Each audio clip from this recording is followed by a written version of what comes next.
Well, hello there and welcome to episode number 392 of Smart Podcast Trashy Books. I'm Sarah Wendell. Welcome back. Happy Valentine's Day. Today, Amanda and I are going to talk about everything from the bookstore she works at to trade-sized romance to her Raylo fanfic. Yes, I will have a link, do not worry. But our conversation this week is inspired by a question from Jasmine. Jasmine is part of our Patreon, and she wanted to ask us about sci-fi and space romances, and she needed some recommendations.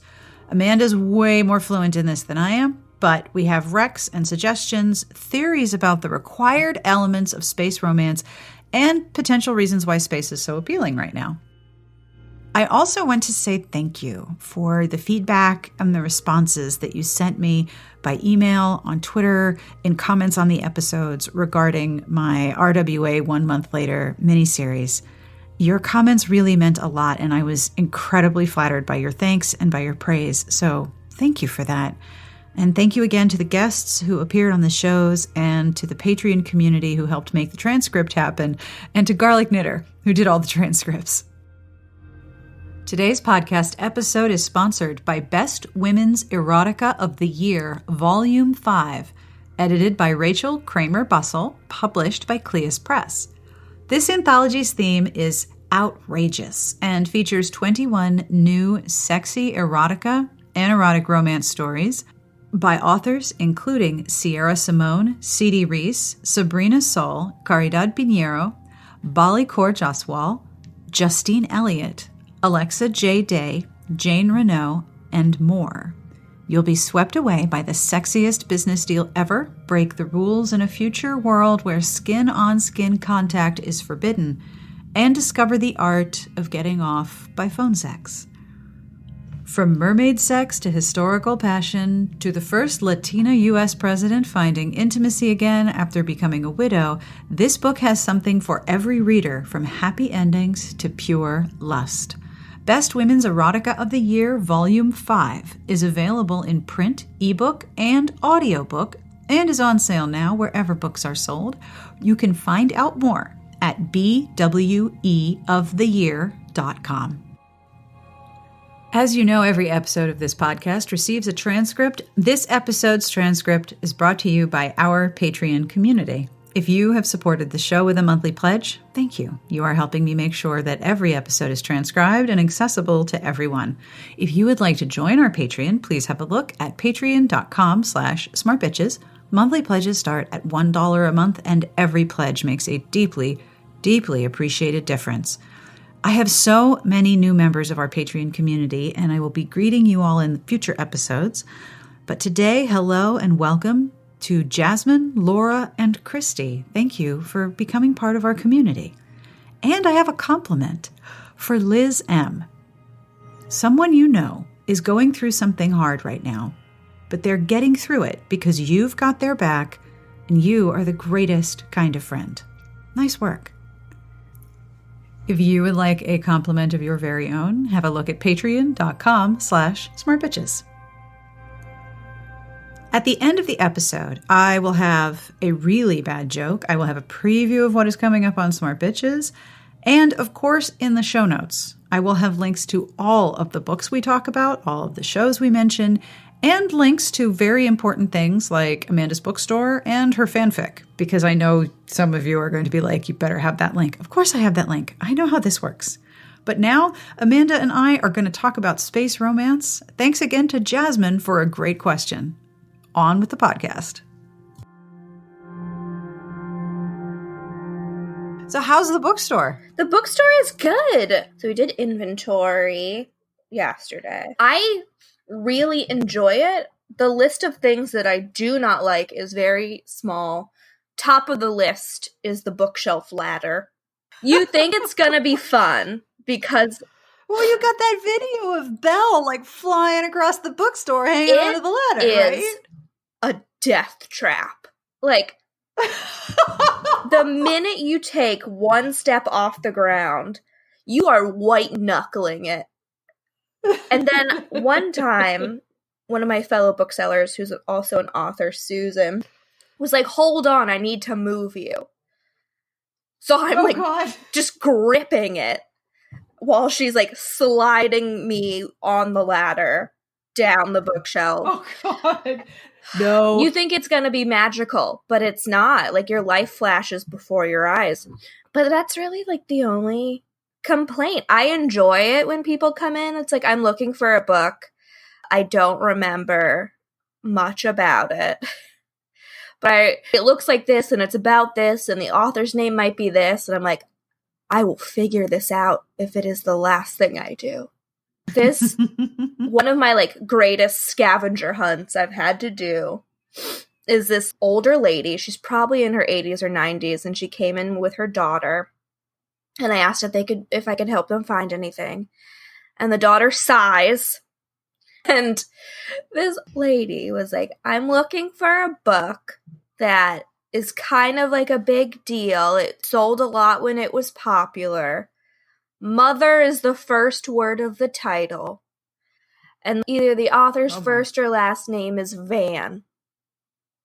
And the daughter goes, I don't think the name is Van, by the way. It's like, okay, we're going to figure this out. It was Mother Night by Kurt Vonnegut. Whoa. So basically, a good portion of your job is help just a bitch book out. Wizardry, you know. You are quite suited for that because you remember shit. It's enjoyable. I like doing it. We have a very large school population. So once like 3 o'clock hits, we are inundated with like middle schoolers. Oh, yeah. I have one of those. They are. He lives in my house. Rambunctious. Yeah. So just a bit. That's the only time where I'm like, I need to caffeinate to within an inch of my life. Power through. Yeah, maybe spike my coffee if I can sneakily do it. But it's been a lot of fun. A lot of the people I work with are fantastic. There are some that are iffy, but you get that with any job. It's retail. Yeah. But there's this woman named Gail who started the same time I did, and she's in her late 50s. And we have a tradition now where if we work together and close on the same night, we will go out for drinks afterwards. Oh, nice. Yeah. So Gail and I have a drink routine. And I think we went out Tuesday. And we were out from 7 to midnight. Damn. I mean, I know book people party. I've been to conferences, but nice. No, Gail turns up. And then I had to be back at the store for inventory at like 8 a.m. the next morning. So woohoo! Party. Yeah, so I enjoy it a lot. I'm glad you like it. Yeah. Because retail's hard. It is. You have to be nice to strangers who aren't always nice to you. Yeah. Yeah. Being in a service job. I learned so much when I worked at the front desk of a hotel. The only worst job in a hotel is housekeeping. Yeah. Because behind closed doors, people are truly disgusting. Yeah. And I had to go through OSHA training with them, and that was traumatic. It was truly the most disgusting things I've ever learned. But the front desk is really hard because you just have to stand there and often be the recipient of someone else's rage about something that you had nothing to do with. And, you can't really be like, sorry for whatever's going on, but it's not my fault. You just kind of have to put a smile on and, make it through the next 10 minutes. Yeah, that really is it. That really is it. You got to smile and make it through the next 10. And then that's it. Yeah. Move on. Yeah, because eventually they're going to leave. Yeah. They don't live there. So what is your favorite part of the store? Like in terms of sections or like things I do? Ooh. Either. I love making displays in the store. I love a theme. I've never met a theme I didn't like. You don't say. And I am aware of this. And I love making the posters or like the flyers for the sections. So like yesterday we designed a display that was like Latinx authors you should be reading. So I got to designed like the display for it and the flyer for it. We have a romance display for February that we're going to put up. I just like enjoy doing it. It's also like another little scavenger hunt. Like, this is what the display is going to be about. You need to find 20 books that fit within the theme. I like that a lot. So everything you do is a form of curation. Oh, yeah. So I was picked to the short straw, and I had to give a book tour to a group of prep school boys.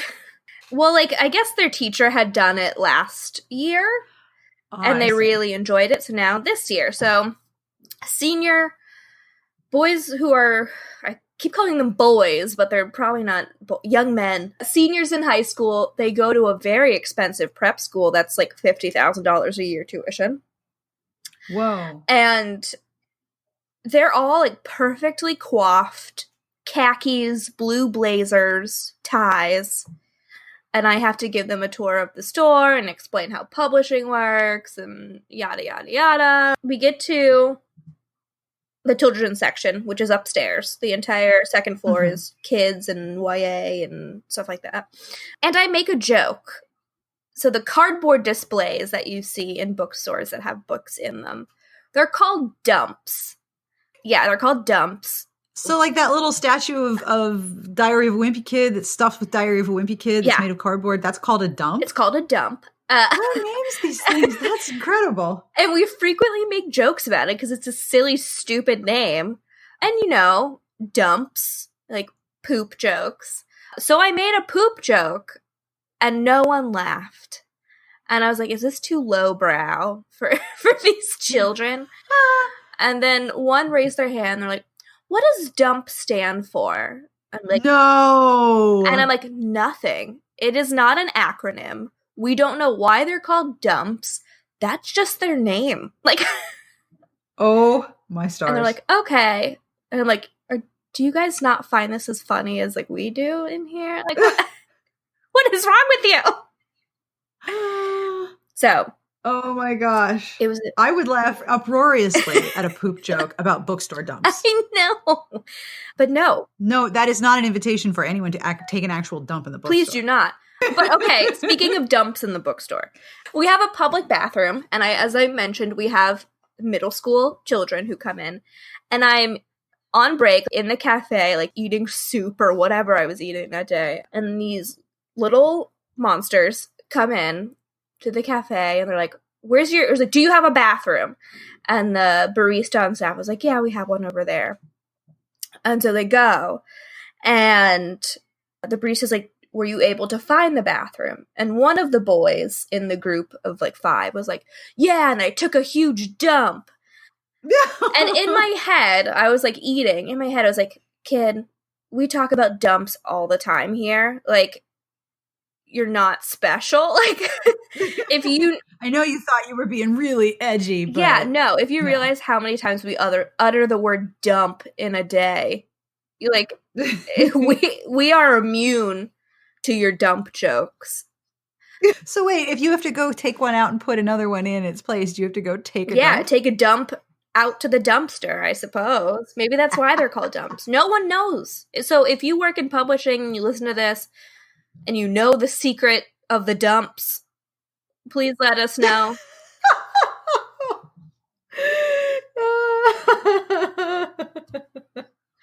That's magical. Yeah. The more you know. About dumps. You gotta learn. I wish like it would turn into, you know, like Helen Mirren.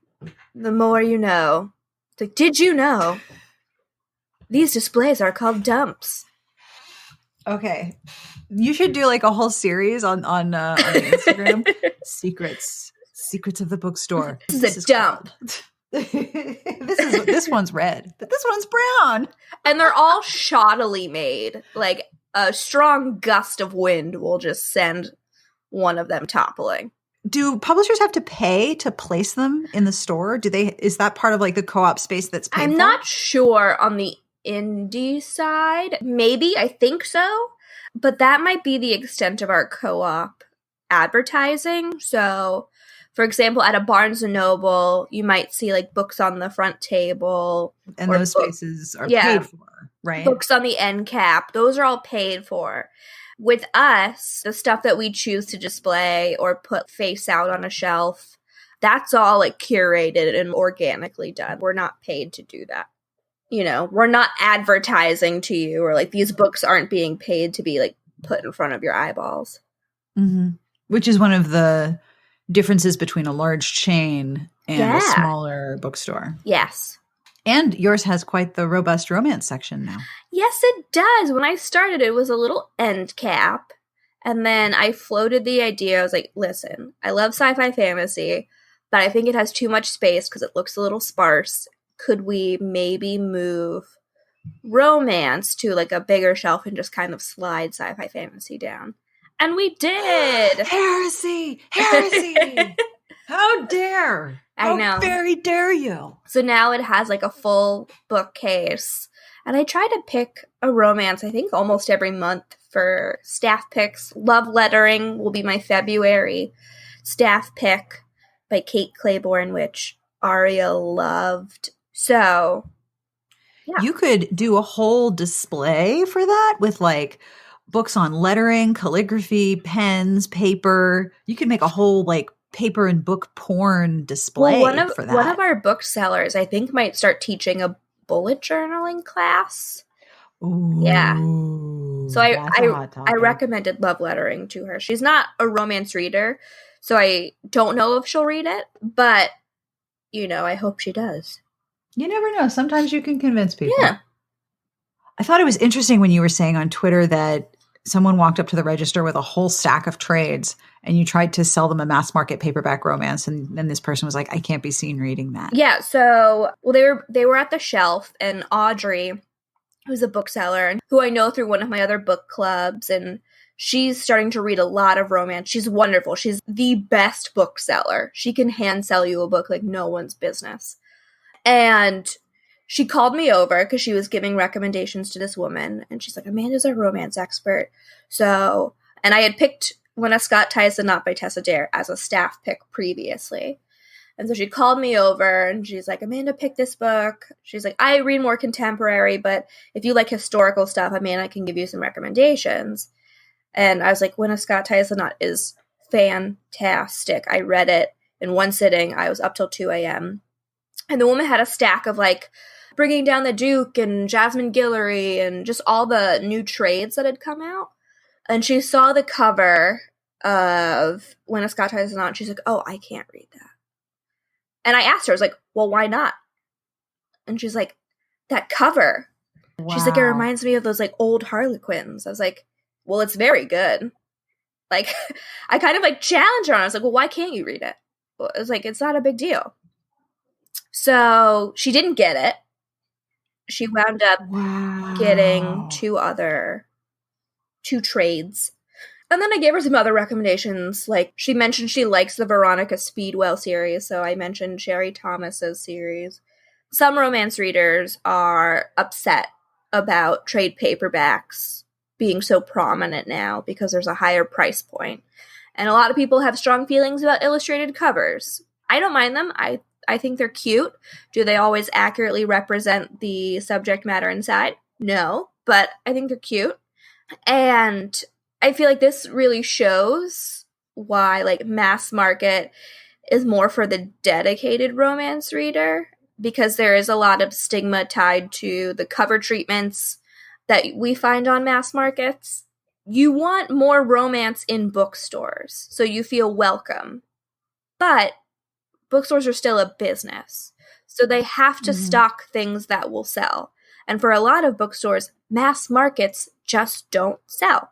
They're also harder to find. I don't see them very many places. And, higher profit margins. So, like, you have to make some concessions on what gets stocked and how it gets displayed. But, like, I can understand why it upsets some people. But that the stigma is very much alive and well. But 7 years ago, when I moved to Boston, I was so bummed out that we have a lovely community of independent bookstores and not a single one had a romance section. Now, all of them do. I think that shows a lot of progress and growth and optimism, but we also have to realize that like shelf space is important and you want to put stuff on the shelves that sells. Because if they don't, we just return them. And for mass markets, we don't return them. we strip them, which means we rip the covers off. I know that happens, and every time someone talks about it, I have a full cringe. Like, oh, we rip the covers off and then throw the rest in the garbage because it costs more to ship them back to the publisher. Maybe that's what dumps are made of. Just recycled mass markets, but mass market paperbacks, yeah. Just press them all together. Yeah, but any like mass market, we just send the covers back, which is kind of morbid when you think about it. Like we just send like the faces of their dead books back to them. Oh God, the cringe. Yeah. And then like we get a credit for it. But I'm hopeful that once people get their feet wet and really enjoy reading these stories, that they'll be more open and willing to try mass markets once they've exhausted all of their trade options. And a lot of trade authors have been previously published as mass markets, like Alicia Rye. You know, The Right Swipe is trade, but her previous series are mass markets. So it's always possible to be like, oh, I really love her writing. What else can I read? And be like, well, here you go. Yeah. All right. So are you ready for a great transition? Yeah. You ready? Yes. All right. Speaking of space in bookstores. How long were you sitting on that one? Oh, like 22 seconds. Speaking of space in bookstores. Oh, God. I'm so proud of that. You shut your face. You know you're jealous you didn't come up with that. You know you're mad. I had an email from Jasmine, who's part of the podcast Patreon. And she wanted to request an episode on science fiction and speculative romance, like the Matrix of Destiny series, because they're more like epic space fantasies. She says she started the Cat Star Chronicles, but she can't seem to get a solid list of that subgenre. Maybe romantic space opera. Anyway, just a thought, and she loves the show. Thank you, Jasmine. Now, I thought this was really interesting because space romance has never been my thing. Science fiction romance has not been my thing. I didn't think I was a space romance reader either. And then I got the latest Innkeeper Chronicles by Ilona Andrews, which Past Sarah put it on hold at the library. I don't know what Past Sarah was doing because Past Sarah and Present Sarah are pretty sure that Future Sarah doesn't read space. But I got an announcement that Sweep of the Blade was ready for me to download. And I was like, all right, well, okay, I'll try it. And, you know, it's space and planets. And then there's vampires, then space. I'm like, yeah, okay, planets, space, spaceships. And then we got into the politics of all the space cultures. And I was like, I am in. But the thing that's hooking me is not the space part. It's the diplomacy and the way in which the heroine is fluent in different forms of diplomacy, which is a form of emotional caretaking. And that is often assigned to women to make people feel welcome in spaces. She's very fluent in all of that because she had to navigate vampire cultures as a human. And so she's very interculturally fluent in different ways of making it clear to someone that they are welcome in the space that she is in, which makes her very useful and very powerful. I am you take it or leave for it. That part. The space part, I'm kind of like, okay, it's there. Planets, space stuff. But you like you some space. I love What is it about space that does it for you? Because I hate the world. I'm just kidding. We got to leave this world behind. You're gonna be like, yeah, fuck it. Another planet. Let's go. Yep. It's just like you get tired. It's like an old Tupperware that's sitting in the fridge too long. And you're like, you know what? There's no saving this. Just throw the whole Tupperware away. We'll start anew with these leftovers and put it in a new Tupperware. Space. Like across space Tupperware. Both space or like sci-fi and fantasy, I just love because I always like seeing what an author comes up with in a kind of world that is unfamiliar to me. And come on, spaceships. Spaceships are cool.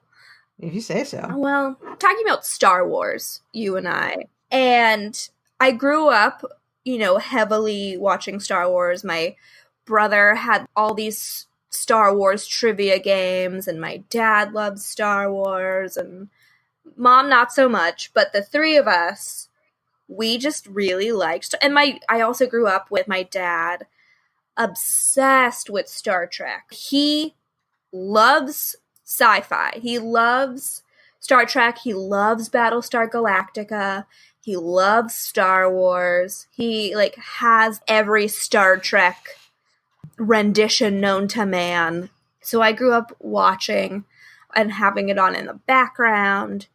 But we were talking about Star Wars, and there are a lot of space politics in Star Wars, but there's also romance tropes that we see. Yes. So I think I mentioned Leia and Han, you have the class differences. She's a space princess. He's a rakish smuggler. That is ripe for romance writing. The new series, I know the romance is a polarizing concept in those three movies. You mean Reylo? Yes, I am a Reylo stan. And the third movie was garbage. J.J. Abrams is overrated and terrible, and I'm not a fan. But after seeing that movie, I returned to writing fan fiction for the first time in 15 years. Whoa. So that was an interesting experience. So are you rewriting the ending? I would say I'm rewriting the ending. It's a continuation. Ben is still alive, and he has amnesia. And I'm also writing an alternate universe one where they're grumpy neighbors.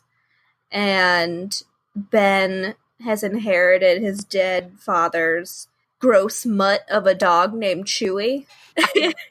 I am just imagining, I'm going to release this episode on Valentine's Day, and I can just imagine people listening and going, oh my God, I want that right now. The first chapter of the continuation is up on Archive of Our Own.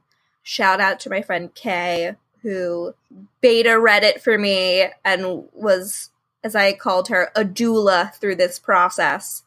So the ending of the last Star Wars movie with Reylo was so abhorrent to your garbage. You are now inspired to write the fanfic of how it should be with the proper application of the tropes.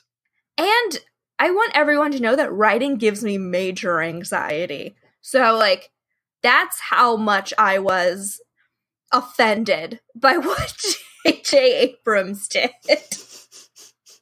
Well, we were talking about the tropes in space. Yeah. Because not only do you have the class differences and the diplomacy and the coded language, which is something I love in romances, how characters speak on multiple levels. When they say one thing, it means 10 things. That's one of my favorite things. And secret communications. And I also love the possibility for action. I'm not a romantic suspense fan, but I love really action-oriented sci-fi romances. What does the action do for you? I get confused. It makes them more high stakes, space and stuff.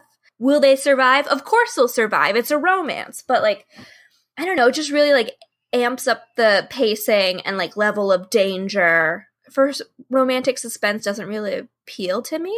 If they're not in a spaceship, I don't care. And the spaceship itself, I think, can be key because that's forced proximity. And if you go outside the spaceship without the right gear, you're going to die. So you are stuck in that space. Everyone has their roles on a spaceship or themes. I love a theme. So everyone has their positions. This person's the engineer, and this person's the captain, and this person's the medic on board. And I also wonder if these things appeal to my love of RPGs. Oh, I bet it does. Because that makes sense. It fits. Everyone has a role. That happens a lot in sci-fi romance, where everyone has a career role that's part of your party. You know what I mean? So, and I love Mass Effect, which is the space Dragon Age, essentially. I've never played this. Should I play this? Yes, the first Mass Effect is a little clunky and not as polished. It gets better, but I just remember in the first Mass Effect, you meet a space cat alien man who has an eye patch, and his name is Garrus.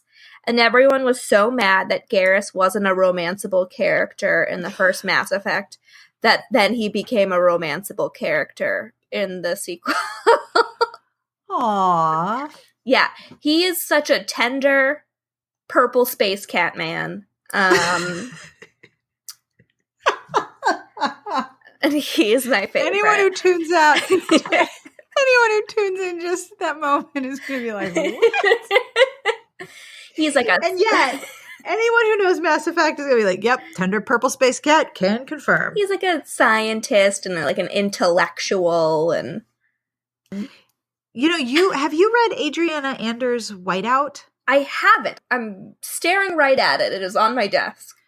It might really work for you because the Antarctic can work as a substitute for space. The outside is going to kill you, and everyone has a role. Okay. All right. And and the heroine is the chef for all of the scientists at the base. And the hero has a scientific role, but also a secret Oh. dun, dun, dun. And then, you know, shit starts going way wrong. But you have the forced proximity, the sort of spaceship, only it's not in space, it's on the ice in Antarctica. And then there's, you know, an epic quest and danger and action. It might really, really work for you. We did a previous rec league because I was selfish and I was like, we need a rec league where it was... Dude, I do this all the time.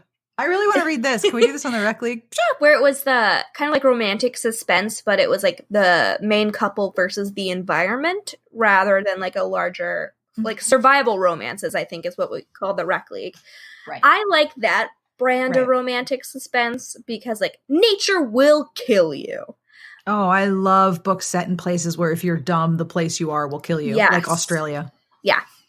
So... yeah, maybe I'm joking, Australia. Don't get mad. Although there are parts of you that will kill humans very easily. And I know about the drop bears, so, you know, you can't fool me. I just, like, picture, like, a representative for Australia emailing you. It's like, we won't take this. We won't tolerate. Crikey! We won't tolerate you besmirching our name. The other thing about space is there's also often a courtly element or a royalty element, because with everyone having their roles, you have different sort of statuses. And then you have the class lines, but you also often have codes of conduct and very courtly rules about how you interact with other people. And I get that this can be replicated in a contemporary romance. Like, for example, Alyssa Cole's Reluctant Royals, you kind of have to deal with, like, courtly manners, culture differences. Etiquette, protocol. Yeah, anything with protocol can be very interesting in a contemporary setting. But as we have seen, both in that series and in real life, you can also be like, you know what? I'm out of here. And Earth is garbage. So, like...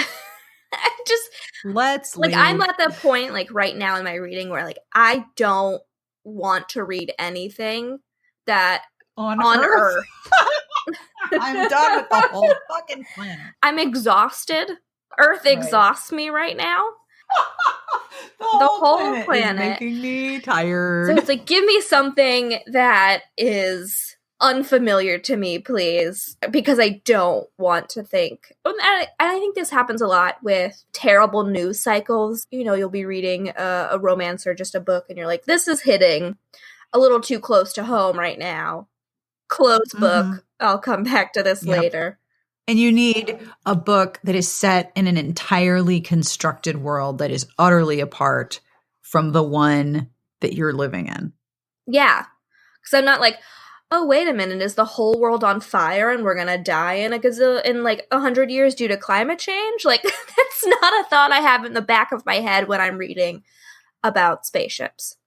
So there have been more space romances lately. Yes, thank goodness. So what are some of the ones that you love the mostest? Whenever someone asks about like sci-fi romance, I have to like give a shout out to my OG of space romance, Linnea Sinclair. There's Games of Command is so good. And then I think Accidental Goddess, if I remember the setup correctly, a woman is stranded on a planet and she becomes an accidental goddess. Like they think that she was sent from the heavens. Her stuff feels very space opera-like. The romances are all slow burn. Games of Command has like a duo of romances happening at the same time. One couple is enemies to lovers, and then like another one I think is more like another one like harbors a crush on the hero, and just so good. Did you read the books by Kathy Pagau? No. There's a lesbian space romance, Deep Deception, and then there's Rule Breaker, and I think Cotton Amber is also set in space. So I remember Carrie reviewed those. Mm-hmm. And here's my big thing about like working for the site. Because I read through the reviews and I have to schedule them for social media, if they're on my to-read list and someone reviews it, it gets bumped way down. Oh, yeah, that's absolutely the case. Because I'm like, I already know what happens. I'll read something that I haven't read someone's thoughts on. Now, sometimes reading the reviews makes me want to read the book immediately. That has also happened a few times. Really? I feel like that never happens for me. No, I'm definitely convinced by some of the reviews. Like, well, I'm going to read that now. Okay. Like, I was already planning to read Love Lettering, but reading how much Daria loved it and knowing how, like, I think she read it and then read it again immediately, which for me is a very, very high bar. Knowing how much she loved it, I was like, oh, well, okay, we're going to read that one, obviously. And it was totally great. It also, for me, takes the pressure off. Like, I don't have to formulate a critical opinion of this because a critical opinion on this book has already been filed. I don't have to engage that part of my brain. I am really free to just enjoy it and utterly submerge myself in it. That can be very liberating. Interesting. Well, we have established that you and I sometimes are very different readers. Very much. Very, very much. But no, like I appreciated Arya's review and how thoughtful it was, but I wouldn't say like that's the catalyst to make me read it, because I also feel like Arya and I are also two very different readers in terms of like what appeals to us in a story. Mm-hmm. Yeah, like reading reviews doesn't help me. I feel like often it hinders me. Like I like knowing if something has like questionable material or like a shitty situation that would make me nope right out. The minute I read a review, it definitely weakens my desire to pick up the book, whether the review is positive or negative. Well, especially if what you want is a complete absorption into another world. If you've already half read about it, then that utterly new everything is the effect isn't going to be there.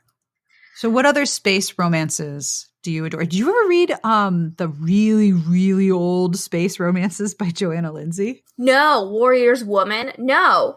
I want to just because they sound fucking bonkers. Oh, they are completely over the top. They are not only over the top, they are also off the chain. They are all of the things. It is, I actually, like, I should make you read it. Like, you are now commanded to read Warrior's Woman and report on how off the chain it is. Well, like, in the vein of, like, bonkers space romances. Because there's a lot of room for bonkers in space. You can do whatever you want. I have to give a shout out to Lauren Dane's Federation Chronicles series, which... Oh, yes. They're, like, space erotica with, like, threesomes and, like, poly relationships. Space boy, yo, yo, yo, yo. And, I mean, they're just something else, man. Oh, yeah. And the thing is, you know exactly what you're going to get once you're in that world, and every book delivers that.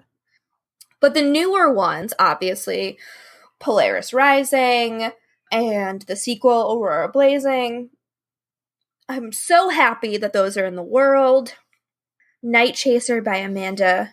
Never know if it's Boucher or Bouchette. her Night Chaser series. I think the second book is coming out this year. That is a series that follows like the same couple. Robin Lovett's Planet of Desire is another like cool bonkers sci-fi romance because the main, and I reviewed it, the main couple crash lands on a planet where the atmosphere is like an aphrodisiac. Yeah. In space. But like, you know, I think that's also boyoing space books. But I think like sci-fi romance really opens it up to do just weird stuff like that. And you're like, yeah, totally, that makes sense. We haven't explored nearly enough of our galaxy or universe, so there totally could be a planet that makes you just want to bone everything and anything. Are you trying to say that Earth doesn't make you horny? No. Earth makes me drier than a raisin.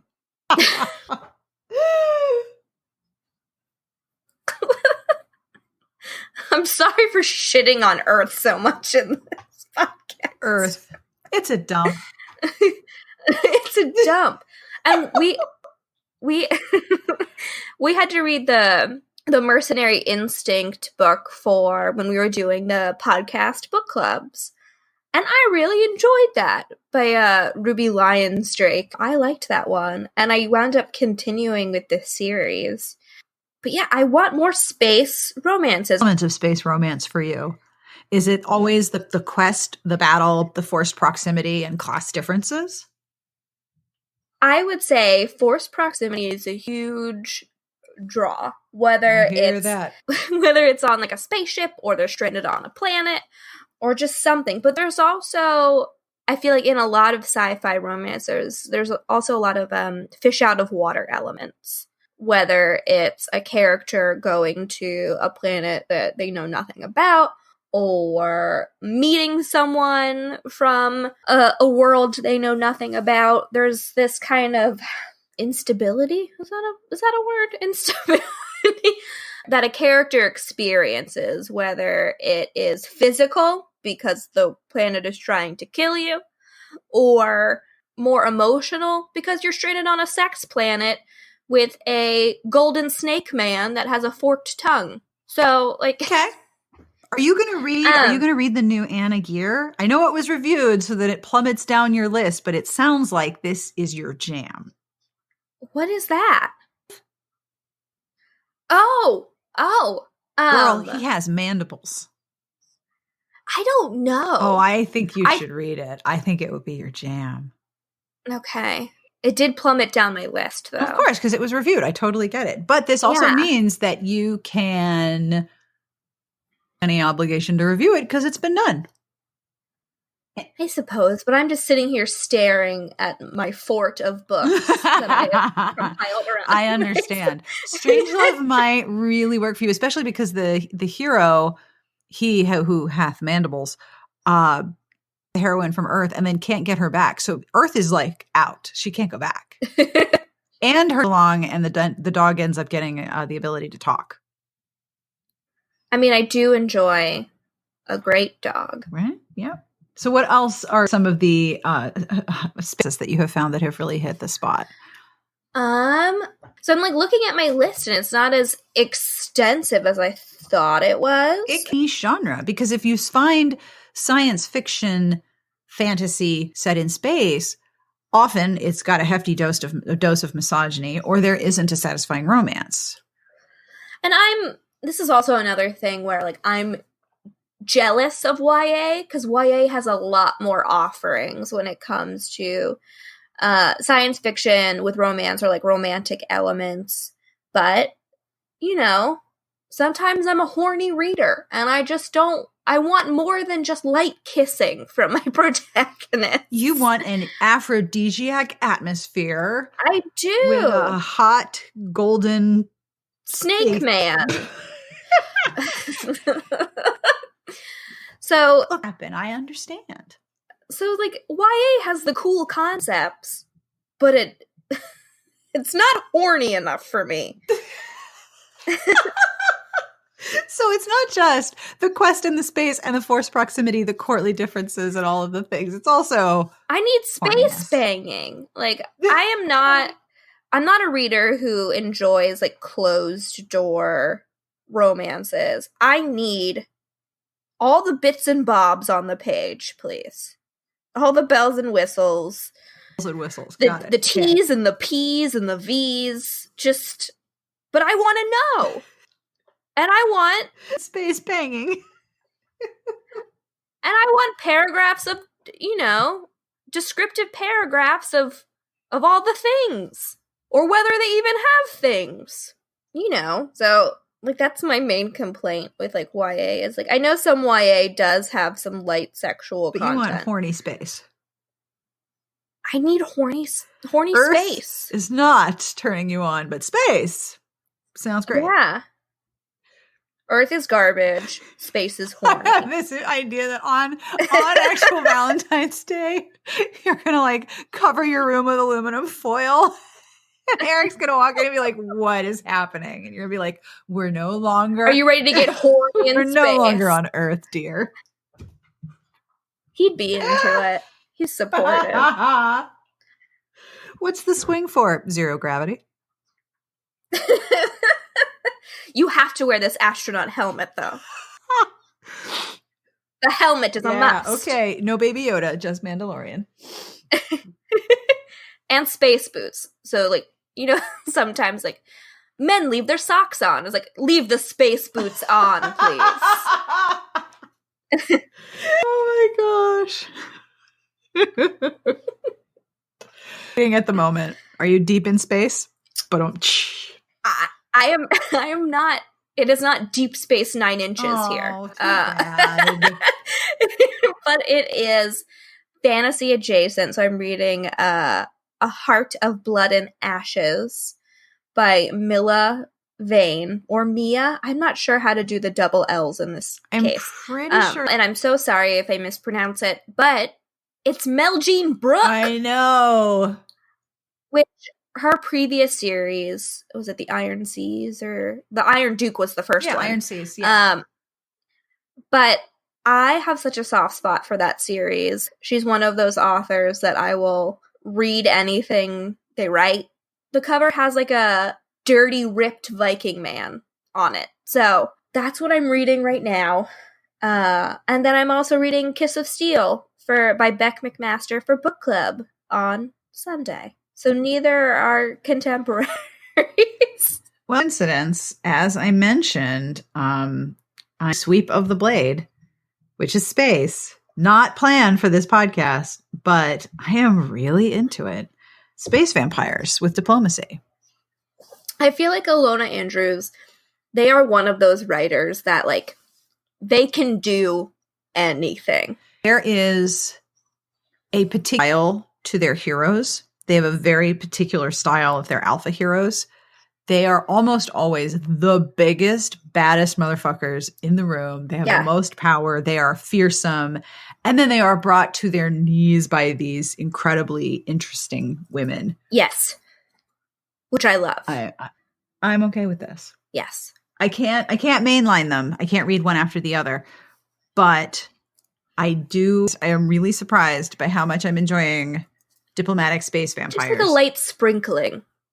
No mainlining, just like a little bit of space. Just a sprinkling of space, please. A wee bit of space. Just tell me when on the space. Just remember, someone has like a giant pepper grinder, and it's just like stars falling onto your book, and you're like, when, please? A little bit of space, not a whole like pile of cheese. I don't want like the half pound of Parmesan space in my Meanwhile, I'm just like, nothing but Parmesan, space Parmesan in my bowl, please. Just if space is cheese, this is the strangest metaphor. If space is cheese, your books are like those things where they aim a blowtorch at a giant block of cheese, melt it, scrape it up together, mix it with some things, and then melt some more cheese. So they're making the dish in the cheese out of the cheese. That is the amount of space. If space is cheese, that is the amount of space you want in your books. That is exactly it. Sounds good. This episode was a wild ride. It really was. I enjoyed it very much.